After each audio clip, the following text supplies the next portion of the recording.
Bienvenidas, bienvenidas. Ya estamos de regreso para iniciar nuestro primer estudio bíblico del año. Yo creo que cada una de nosotras viene con nuevas fuerzas, con las pilas recargadas, porque pudimos tener un tiempo de descanso. Yo espero de corazón que hayas tenido un buen tiempo, un tiempo de gratitud juntamente con las personas que hayas podido compartir. Yo en lo personal estuve muy contenta y fue un tiempo de familia, pues que lo aprovechamos para agradecer a Dios. Lo hicimos de manera muy diferente como lo hacemos cada año. Ahora fue de manera escalonada por precaución y tú sabes los cuidados. Pero fue un tiempo maravilloso porque nos permitió disfrutarnos de aquellas cosas esenciales que antes dábamos por hecho. Así que yo estoy feliz, estoy contenta y lista para empezar un nuevo año. Así que iniciemos de esta manera, estudiando el libro de Judas. Yo creo que como creyentes, todas estamos de acuerdo que la Biblia es la palabra de Dios y es inspirada por Él y Él la utiliza para enseñarnos, Él la utiliza para corregirnos, para guiarnos en nuestro caminar diario. Y yo creo que a través del libro de Judas vamos a aprender muchas cosas y vamos a valorar nuestra fe, porque el deseo de Dios es que permanezcamos arraigadas en Él. Yo te pido, por favor, que tengas un cuaderno a la mano, tengas un lápiz, que no te distraigas, que tomes las notas, todas las notas posibles, porque hay citas bíblicas que no las podré leer todas porque son muchas, pero sí tú las puedes apuntar y en tu estudio diario vas a tener oportunidad de leerlas. Así que te pido que iniciemos y que pongamos este tiempo en manos de Dios, porque no sabemos lo que este año nos depara, pero una cosa sí sabemos, que Él estará con nosotros. ¿Qué te parece si oramos para comenzar nuestro estudio bíblico?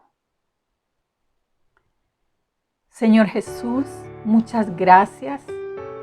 Muchas gracias porque en este tiempo hemos reflexionado acerca de ti, acerca de tu vida y hemos podido agradecerte, Señor, por nuestra salvación.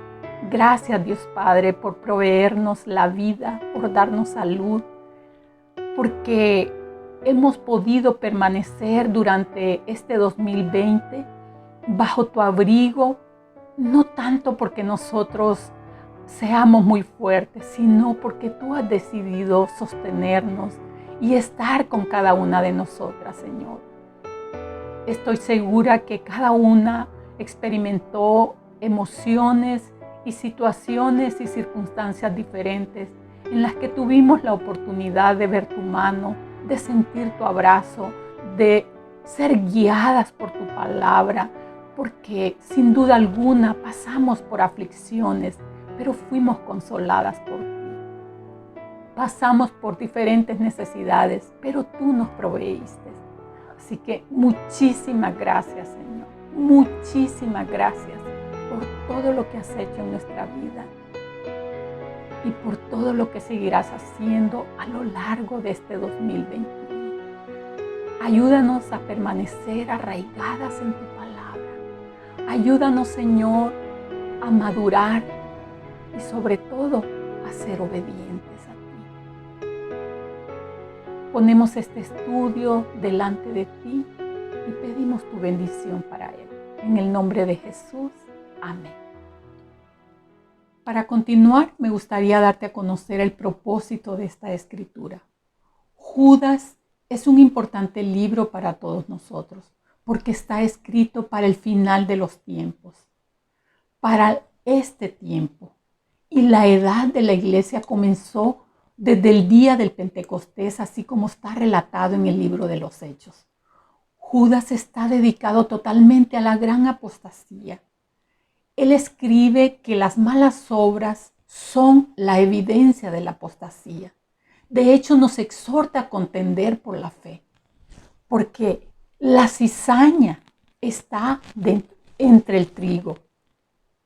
Los falsos maestros están en la iglesia y los santos corren peligro. Corren peligro porque es difícil identificar. Yo no sé si has podido ver en internet una planta de cizaña y otra de trigo. Verás cuán parecidas son. Judas es un libro muy importante y digno de estudiarse, escrito para los cristianos de hoy día. El problema de nosotros es que vivimos ensimismadas en nosotras mismas y no nos damos cuenta de lo que sucede alrededor. De hecho, si observas, hay muchas iglesias o congregaciones alrededor o en la ciudad. Algunas de ellas incluso están repletas de personas, pero eso no significa que todo esté bien.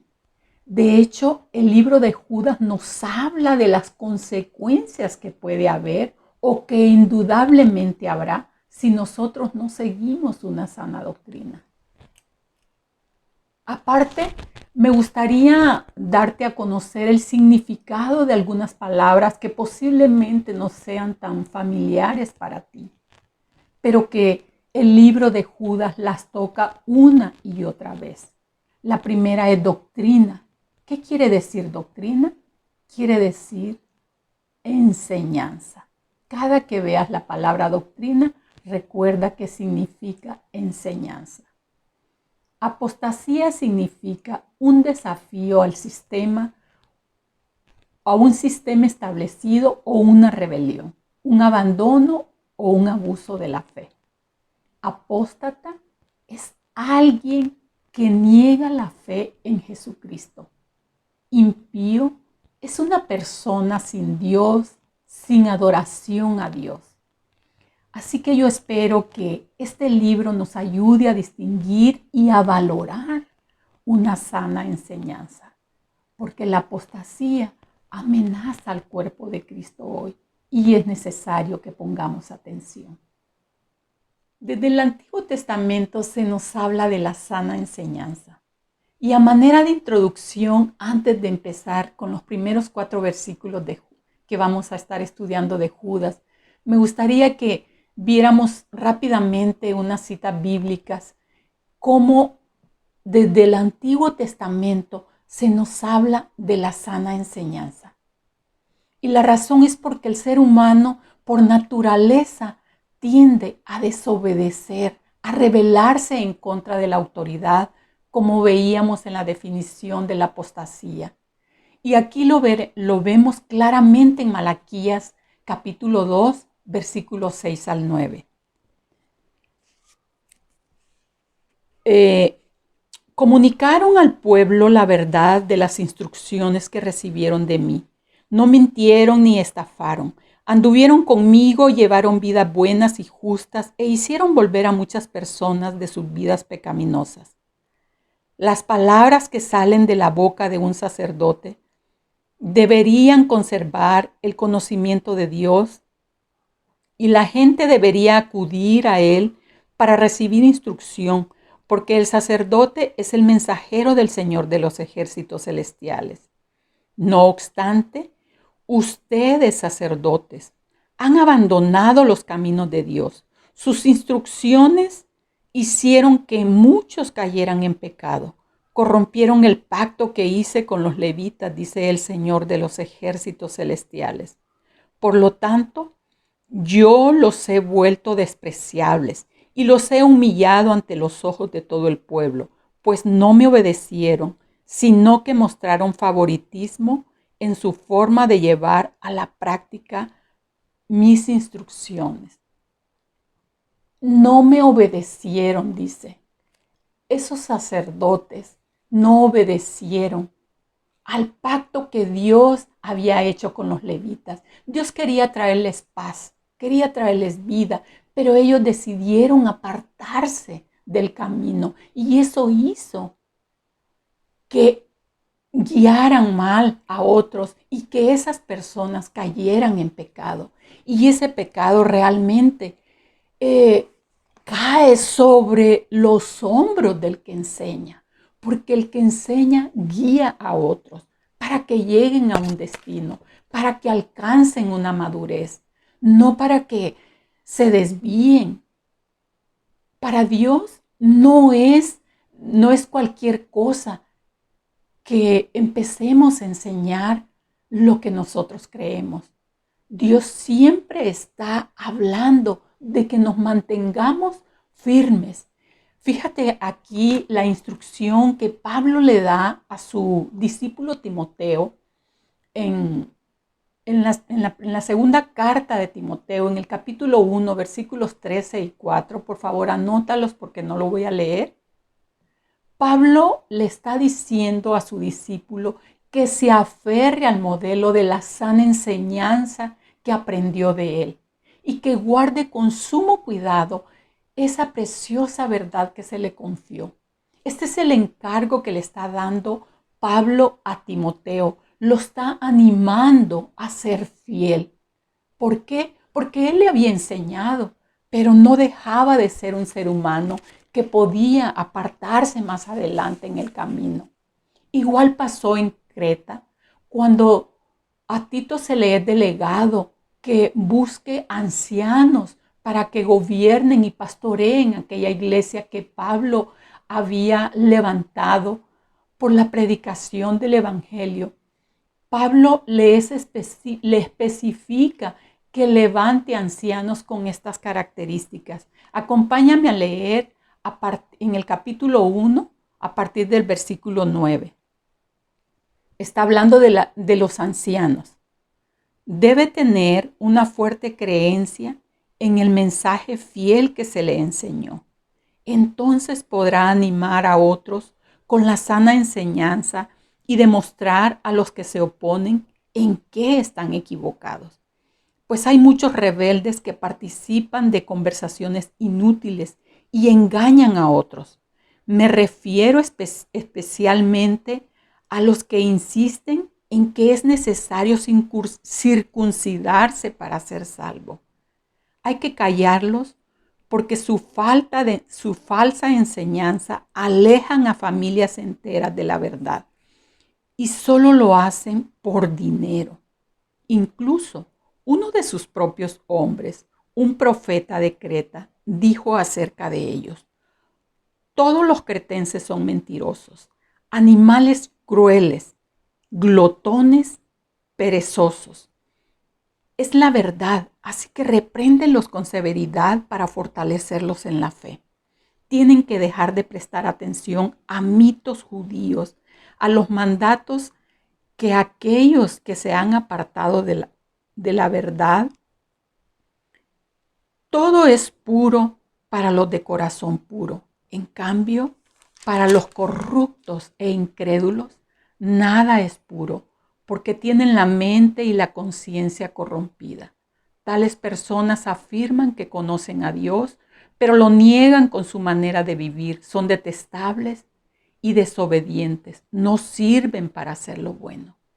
Tito, en cuanto a ti, fomenta la clase de vida que refleje la sana enseñanza. Ese es el encargo que le da Pablo a Tito, que fomente esa clase de vida, que refleje lo que él cree, porque hay personas como ellos que querían regresar a la circuncisión, querían regresar a los mitos judíos, porque al no conocer la palabra, al no tener sus ojos depositados y su confianza en lo que se les había enseñado, querían aferrarse a lo que conocían. El hombre por naturaleza hace eso. Pero eso lo único que refleja es que decimos creer una cosa y vivimos de una manera totalmente diferente. Estas citas bíblicas que acabo de leer nos enseñan que la sana doctrina es fundamental y que está basada en el Evangelio y en los escritos de los apóstoles. Así que a manera de introducción quise tocar estas citas para que ahora sí entremos de lleno a nuestro libro que vamos a empezar hoy, que es el libro de Judas. Vayamos a Judas, allí en el único capítulo que tiene y leamos los primeros 2 versículos. Yo, Judas, esclavo de Jesucristo y hermano de Santiago, les escribo esta carta a todos los que han sido llamados por Dios Padre, quien nos ama y nos protege con el cuidado de Jesucristo. Que Dios le dé cada vez más misericordia, paz y amor. ¿Quién era Judas? Fíjate que es muy interesante que Judas, siendo hermano del Señor Jesús, él se presente como a sí mismo, como esclavo de Jesucristo. Esto es importante observarlo porque antes de la crucifixión y la resurrección de Jesús, Judas no había creído en Jesús como su Mesías. Él lo veía quizás como su hermano, pero no como ese Mesías que estaban esperando, que les salvaría de la opresión, del pecado y le daría vida eterna. Sus hermanos tampoco creían en él, como lo menciona Juan 7 del 1 al 5. Pero después de la resurrección quedaron a sus pies porque sabían y pudieron reconocer que era el Señor y Salvador que estaban esperando. Pues así lo expresaron al principio de sus cartas. Tan es así que ninguno se atreve a mencionar que eran hermanos de Jesús. De hecho, Santiago llegó a ser uno de los líderes y pilares de la iglesia de Jerusalén. Y también fue miembro del concilio. Él es a quien se le menciona que Jesús se le apareció después de la resurrección. También este hombre murió ejecutado y se le atribuye su martirio al declarar que Jesús era el Cristo. Imagínate la convicción que había en ellos. Es por eso que Judas escribe esta importante carta con mucho conocimiento acerca de la religión judía, pues él era judío. Y creemos que él se estaba dirigiendo a una audiencia judía porque más adelante veremos cómo hace referencia de escrituras del Antiguo Testamento. Él se estaba refiriendo a una audiencia que conocía las escrituras. Por eso pensamos que eran judíos. Y esa audiencia era la iglesia que había reconocido a Jesús también como su Mesías, como su Salvador. Habían creído en Él para salvación, al igual que lo hizo Santiago y al igual que lo hizo Judas después de la resurrección de Jesús. Estos 2 versículos nos expresan el saludo y los deseos de Judas para sus hermanos judíos. Pero más adelante veremos lo que, pues, ese deseo y esa alegría que Judas tenía tuvo que cambiar. Leyendo los versículos 3 y 4. Queridos hermanos, con gran anhelo tenía pensado escribirles acerca de la salvación que compartimos. Sin embargo, ahora me doy cuenta que debo escribirles sobre otro tema para rogarles que defiendan la fe que Dios nos ha confiado una vez y para siempre a su pueblo santo. Les digo esto porque algunas personas que no tienen a Dios se han infiltrado a sus iglesias diciendo que la maravillosa gracia de Dios nos permite llevar una vida inmoral. La condena de tales personas fue escrita hace mucho tiempo, pues han negado a Jesucristo, nuestro único dueño y Señor. El peligro de lo que representaban estos falsos maestros en la iglesia hizo que Judas cambiara de dirección, pues él se había propuesto escribir una carta acerca de la salvación.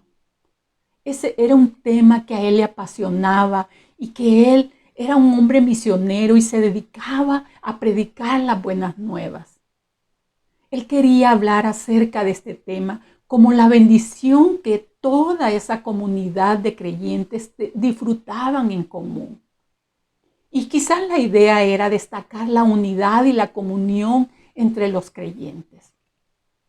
Sin embargo, él se ve obligado a escribir y a hacer un llamado a batallar por la verdad, en vista de que estos hombres ya se habían infiltrado a la iglesia. Estos apóstatas habían negado la fe y no se conformaron con ellos, sino que se infiltraron a la iglesia.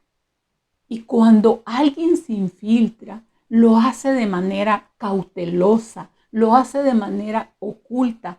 Fíjate que a mí me llama la atención que cuando estaba estudiando este tema, vi que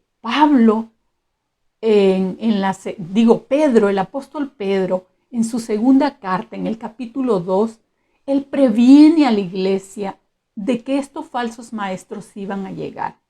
Y Pedro escribió su carta 3 años antes, según los estudiosos de la Biblia. Pero 3 años después, estos falsos maestros ya se habían infiltrado a la iglesia. ¿Cómo avanzó de rápido pues la infiltración de falsos maestros a la iglesia? Es por eso que tenemos que tener cuidado. Y esa fue la razón por la que Judas llamó a contender ardientemente, o sea, una lucha continua en el presente, en aquel entonces y ahora, porque ciertos maestros predicaban y vivían en la práctica un evangelio falso. Habían logrado desviar a los que necesitaban escuchar el evangelio, un evangelio verdadero para salvación. Y ese es el peligro de estos falsos maestros. Después hacen sectas. Y en esas sectas se enseñan doctrinas que, si se creen, causarán que una persona permanezca sin salvación. O sea, frenan el avance del evangelio con sus mentiras. Engañan a las personas y desvían a otros. Eso hacen los falsos maestros. Por eso Judas escribió este llamado imperativo, para que los cristianos libraran una guerra sin cuartel, quiere decir sin tregua, en contra del error en todas sus formas, y a que lucharan con valor por la verdad. Fíjate que Pablo le dice a Timoteo lo mismo, le dice que luche por la verdad. Leamos en primera de Timoteo 6:12. Pelea la buena batalla por la fe verdadera. Aférrate a la vida eterna a la que Dios te llamó y que declaraste también delante de muchos testigos. Le dice que se aferre porque Pablo sabe que el hombre es muy propenso a desviarse, es muy propenso a rebelarse en contra de la autoridad de Dios.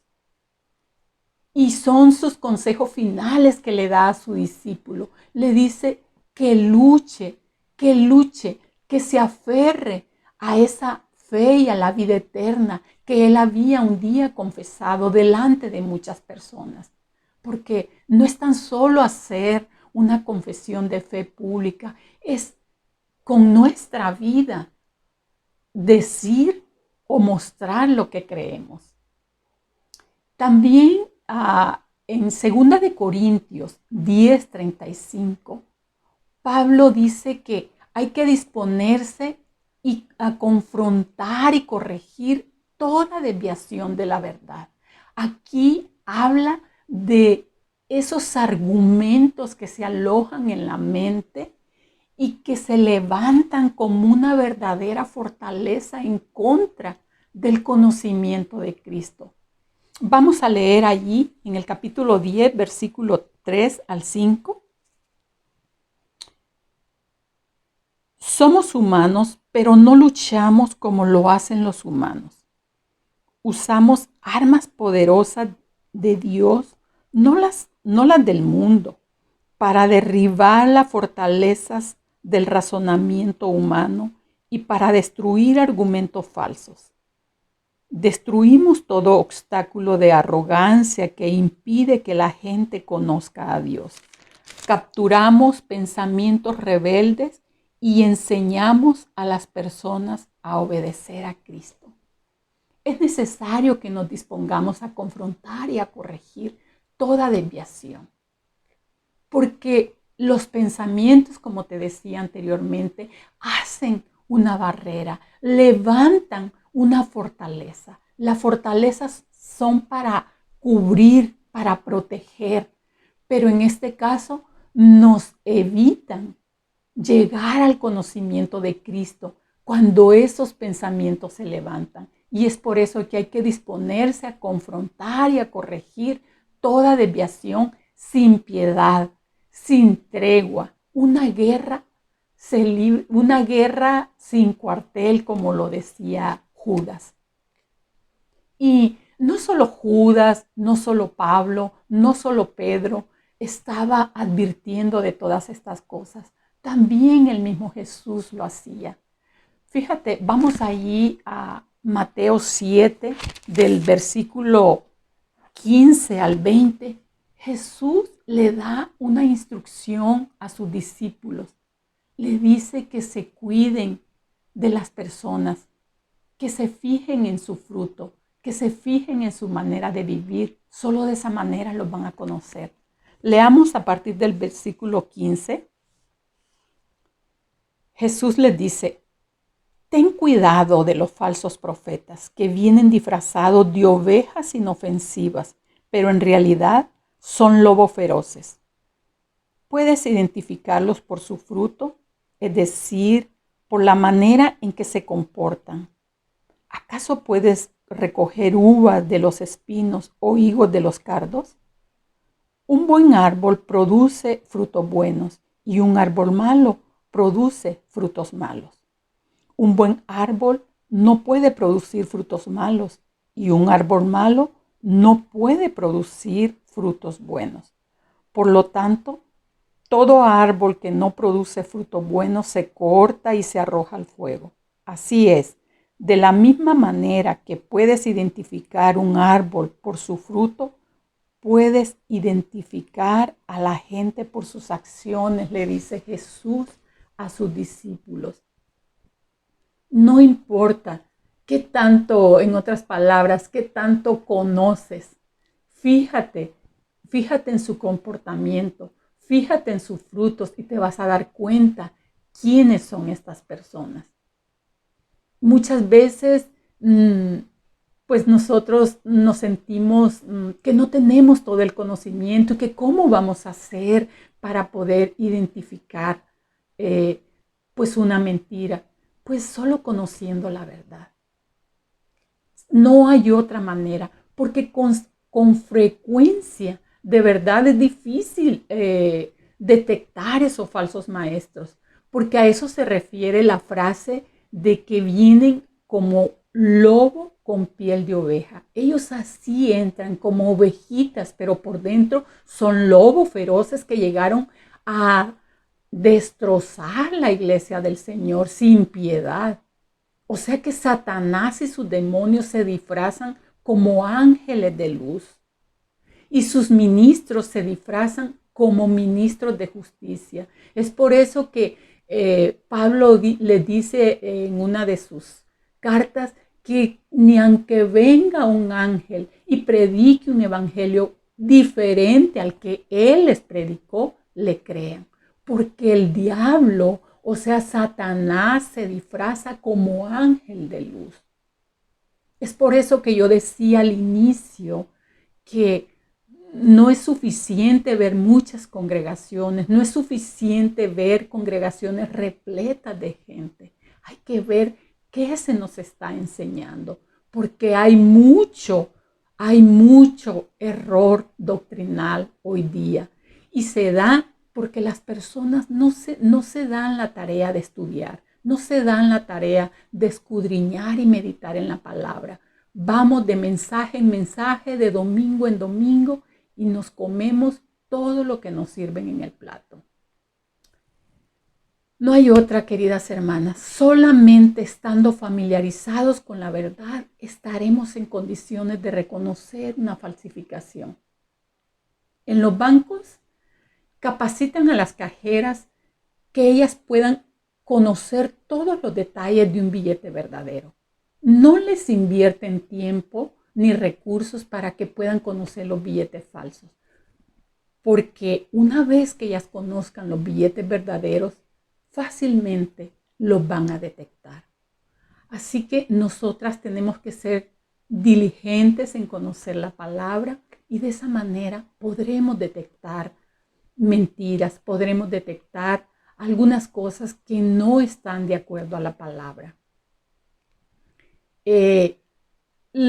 Estos hombres que se habían infiltrado en la iglesia, allí en la carta de Judas que estamos leyendo, tenían unos aspectos muy visibles que hablaban de que eran unos apóstatas. Ellos tenían formas y rasgos que los caracterizaban. Fíjate, número 1 dice que eran impíos. ¿Y qué es un impío? Como dije anteriormente, es una persona sin Dios o sin adoración. Y estos hombres, con su falta de reverencia a Dios, pues se metieron y no respetaron a la iglesia de Dios. Ellos se metieron con el deseo y el ánimo de corromperla. ¿Por qué? Porque no tenían reverencia por Dios. Pervertían la gracia. Eso quiere decir o describe el estilo de vida desvergonzada que practicaban al entregarse sin reserva a la inmoralidad y a malas prácticas de una manera abierta y descarada. Negaban a Cristo. De una manera abierta lo negaban a través de su conducta perversa. Eran unos apóstatas. Entonces, ¿cómo podemos identificar y combatir la apostasía? Pues conociendo estos rasgos, conociendo las formas en que operan. Allí era visible, eran impíos, pervertían la gracia y negaban a Cristo de una manera abierta. Pero también la apostasía tiene sus formas muy particulares y hay dos principalmente que se dan vez tras vez. ¿Cómo podemos darnos cuenta? Fíjate que primero se van alejando de verdades bíblicas principales y posteriormente implantan, ya que están lejos de esa verdad, la implantan como una doctrina real. O sea, pianito se van alejando de lo verdadero y al final, ya que están allá abajo y que caen en el error, enseñan esa doctrina como algo real. Y la otra forma o rasgo que por lo general operan es que renuncian de forma completa a la fe cristiana. Para ellos, el estar en ese error les hace renunciar completamente a Cristo. Debemos de tener cuidado porque hay muchos grupos que se levantan y quieren agregar ritos, quieren agregar leyes, están hipnotizados con todo lo místico de los judíos y quieren que regresemos a esas tradiciones, porque solo de esa manera, según ellos, es que podemos vivir el evangelio. Toman una parte del evangelio y le añaden.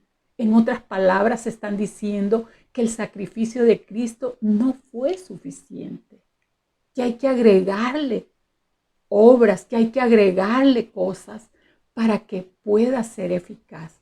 Y eso es negar la verdad, separarse de Cristo totalmente. Más adelante, en las otras líneas, dice que cuando dice que la condena de estos hombres fue escrita desde hace mucho tiempo, pues se refiere a que la apostasía y los apóstatas habían sido predichos y condenados muchos siglos atrás, así como lo ilustran los versos 5 y 7 que estudiaremos la próxima semana, y así como lo habló Isaías en el capítulo 8, versículo 19 y 21, Oseas 9:9 y Malaquías 2 del 6 al 9 que ya leímos.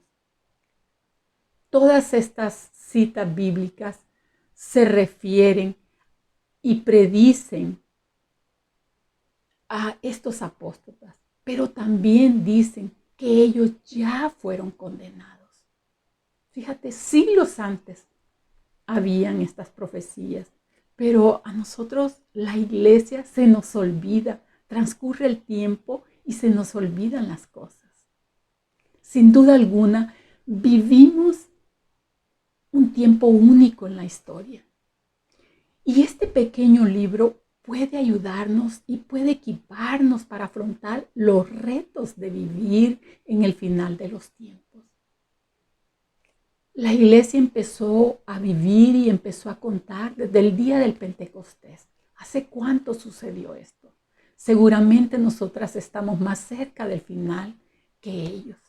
Entonces, tenemos que equiparnos. Los cristianos de hoy debemos de estar en guardia ante todas esas falsas doctrinas, las cuales pueden engañarnos fácilmente si no estamos bien instruidos en la palabra de Dios. De verdad necesitamos conocer el Evangelio para poder protegerlo y para poder defenderlo, pero también aceptar el señorío de Cristo. No hay manera de hacer evidente el señorío de Cristo en tu vida y en la mía, si no es a través de un cambio de vida. Solo de la manera que vivimos vamos a gritar fuertemente cuáles son nuestras convicciones. Ya lo dijo Santiago, que es necesario tener buenas obras para que nuestra fe sea evidente. En otras palabras, es necesario un cambio de vida para que nuestra fe sea evidente, para los que nos miran exteriormente, sepan en qué y en quién hemos creído para salvación. Y eso solo se logra a través de una relación personal con Dios. Solo es a través de esa relación que realmente vamos a conocer su voz. Y eso es lo que nos evitará seguir falsos maestros o seguir otras voces. Te dejo con esto. Espero que vayas a las citas bíblicas, espero que hayas tomado nota y que tú puedas profundizar en tu casa durante la semana. Que el Señor te bendiga. A mí me dio mucho gusto estar contigo, empezar este año estudiando su palabra y espero que nos veamos la próxima semana.